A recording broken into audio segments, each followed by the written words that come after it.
নমস্কার, আমি অ্যাস্ট্রোলজার যোগমা আখি। আশা করি আপনারা সবাই ভালো আছেন, ভালো থাকুন, সুস্থ থাকুন, এই কামনাই করি।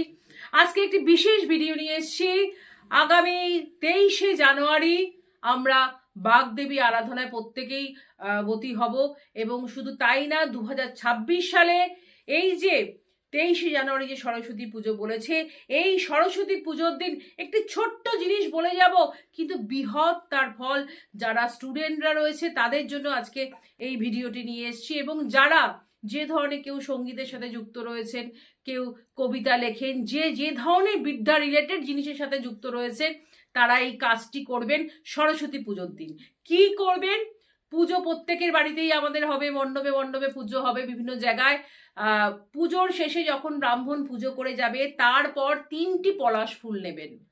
পলাশ ফুল নিয়ে আমি একটি মন্ত্র বলছি, এই মন্ত্রটি এক একটা পলাশ ফুল এক একবার হাতে নেবেন, নিয়ে এই মন্ত্রটি বলবেন। মন্ত্রটি আমি বলছি, শুনুন, ভালো করে শুনে নিন। বিদ্যাতন্ত্র নিপতন্ত্র নৈব তুল্যে সদায় অচে। আবার বলছি, বিদ্যাতন্ত্র নিপতন্ত্র নৈব তুল্যে সদায় অচে, স্বদেশে পূজ্যতে রাজা বিদ্যাং সর্বত্র পূজ্যতে।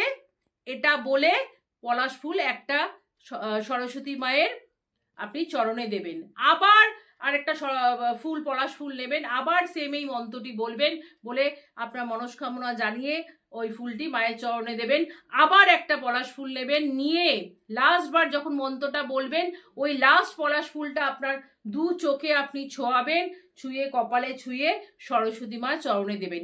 ওই অবস্থাতেই পঞ্চমী চলাকালীন কেউ ধরবেন না, ওখানেই থাকবে। পরের দিন পঞ্চমী, বা পঞ্চমী যখন ছেড়ে যাচ্ছে, পরের দিন আমরা অবশ্যই পরের দিন সেই 3টে ফুলকে নিয়ে একটি সবুজ কাপড়ের টুকরো নেবেন।